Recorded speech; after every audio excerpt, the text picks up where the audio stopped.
I'd like to push the boundaries even further now, Michael, and I know that you've had personally some UFO types of experiences very much related to the sorts of things that Whitley Strieber reports, and I wonder if you wouldn't mind narrating for us what happened to you and how you've come to view these experiences. Yeah, I don't mind at all, and they were actually started with something that doesn't seem to be a UFO experience. But when I was 3 years old, I have a memory in my head, and I don't know where it began or where it ended, but it's absolutely vivid to this day, of this woman. I call her a woman, but I don't know, it might just have been an androgynous being, a figure with long white hair wearing a long white robe, taking me out of my bed and walking me through a woods. And I was terrified because I was dark and I didn't know who this person was.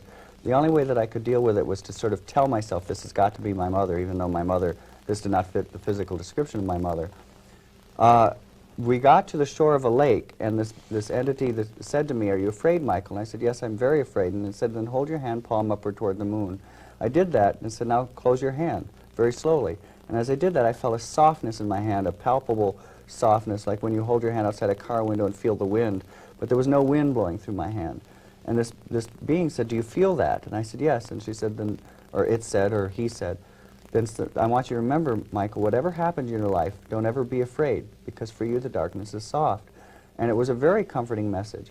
And then a couple of years later, I told my mother about it, and she didn't quite know what, said no, took you out or whatever. Mm-hmm. And, again, when you're a child, you don't process these things intellectually. You just accept the world in a sort of magical way. How old would you say you were? I think it was about 3 when this occurred. Mm-hmm. And when I was 5, my father and a friend saw a UFO come down in the woods near where my family's house was. And it was then obscured by the trees, but out of the trees came 2 figures. First, a man in a black business suit carrying an attaché case, which was completely absurd, and at the time we did not know that this is a common motif in UFO lore, that in UFO experiences they're called the men in black. Of course they don't make sense if they're extraterrestrials, unless they're like, extraterrestrial Amway salesmen or whatever, but so they were just, completely nonplussed by this experience. Then out of the woods came this figure with long white hair and a long white robe, and the man in the business suit vanished, walked off into the thicket and was gone. But the figure with the long white hair and the long white robe stopped in a cornfield and stood there. My father and his friend became very frightened, drove back my mother, myself, and my father's friend's wife were camping out less than a mile from where this had occurred. They came back and they got us in the car and they said, "This amazing thing happened." They told us the story, drove us up. And when I looked at this being, I thought, oh, it's her. I always called her the woman in white. It's the woman in white. But again, as a child, you don't necessarily even mention these things. I didn't say, "Oh, by the way, that's her," to my parents. My father wanted to go see this being, talk to it, and say, "What are you? Why are you here?" My mother said, "No, no, no." And finally, we watched it for about 10 minutes, and finally drove away, not knowing quite what to do, since everyone was too afraid to approach it. The next day, my father went back with a neighbor who taught astronomy at the local Grand Rapids Junior College. And they looked for the landing site of this thing that had come out, which looked like a green ball of light, came zooming out of the air.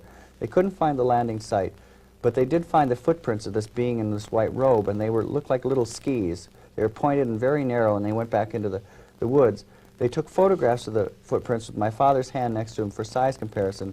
Unfortunately, the photographs have been misplaced, but there are lots of people who had seen them at the time. And that experience, after that occurred, is when the poltergeist phenomena manifested in the house. And it's become known now in UFO phenomena that poltergeist hauntings often follow UFO sightings. And this is further evidence that UFOs aren't just a purely objective phenomena. They seem to blow some sort of psychic doorway open in people when strange things start happening. And with me, I believe it blew some sort of gasket open that allowed this psychokinetic essence or energy to come out. And when I look at this and try to interpret it in terms of, as I say, extraterrestrials, it just doesn't make sense. I believe that, I don't quite know what it is, but I believe the universe has many, many levels of reality. I think UFOs are non-physical. I definitely think that we are not necessarily meant to interpret them at face value. Now, when you say non-physical, are you implying that they're not part of this holographic reality either? They're a different channel on the holographic television set, a different channel than our physical universe is on, is what I believe. Yeah. And I think they're uncountable channels on the holographic TV. And probably as many civilizations and such a richness of life on those levels as there is on our own planet, in our own universe, probably. And that there are probably consciousnesses and civilizations that are advanced enough to bleed through, but maybe some of these things also, we don't, you know, they may be like just at the level of wildlife, you know, in their mentality, but on another level of reality. They may not be sophisticated, but they may have the ability to sort of manifest in a form that fools us. And actually what I think is going on is that when you encounter something that is truly of another reality, you can't, your perceptions and trying to pull it out of this blur of energy and make it into a hologram don't quite know how to put it into form. And so I think that the reason there are many psychological motifs in UFO experiences is because there's something going on, but the surface appearance is a product of the person's own psyche. In other words, a lot of what's going on in these various holographic realities are like ink blots. Right. They can be interpreted like dreams as well, that they have psychological symbols in them, but they're also something real there, because UFOs can be tracked on radar. They leave circles, you know, on the ground. They leave traces of physical evidence. And so I think, I'm reminded there's a story, I don't know if it's apocryphal, I've never really been able to track it down. It's been attributed to Darwin Magellan, but something to the sense that if you use Magellan, that when Magellan first went ashore in Tierra del Fuego, that the natives saw that he came ashore in rowboats, but he left his ship anchored out in the harbor, and they said, well, how did you get here? And he said, in that ship, and they couldn't see the ship. Yes. Now, we certainly know that there's evidence of this. You know, there are tribes in the Gold Coast of Africa that can't see photographs, or can't see movies, and that there's sometimes, you know, that there seems to be our cultural upbringing imprints in us what we can perceive, that sometimes we literally can't perceive something because we don't have the vocabulary, the cultural and perceptual vocabulary to see it.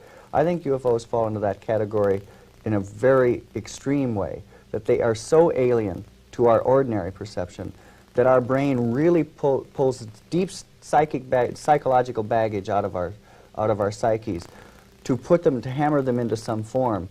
And when we look at them and read them at face value, like that they're abductions or whatever, I think that we're looking at our own unconscious interpretation of the phenomena, and that we have to go deeper. We have to see beyond our own psychological baggage to truly begin to recognize and understand what's going on. Well, it would seem to me that it's true that we've been blinded by our culture. We're very much like the people as described in Plato's cave, who can only see the shadows on the wall and not the light. But yet I feel that something's happening. There's a movement in the culture. The very fact that you can take a rather respectable scientific concept like the holographic model of the brain and the holographic model in physics and see that it can be, without a lot of stretching, used to incorporate many of these very things, and Pribram, for one, acknowledges that as well, suggests that, right or wrong, the model is helping us to open our eyes to these things. I think so, yeah. It's interesting, there's sort of a bit of a movement afoot to begin to look at these things, you know, because it's kind of the story of the blind man and the elephant, where they go up, one touches the trunk, one touches the leg, and says, well, this animal's like a snake, no, this animal's like a tree, because they're not seeing the whole picture. And there are various researchers, for example, Ken Ring, who I mentioned earlier, the near-death experience researcher, who said, look, let's look at UFO experiences, let's look at shamanistic experiences, and let's look at near-death experiences, and look at their similarities. Maybe they're all portions of some proverbial elephant that we're missing.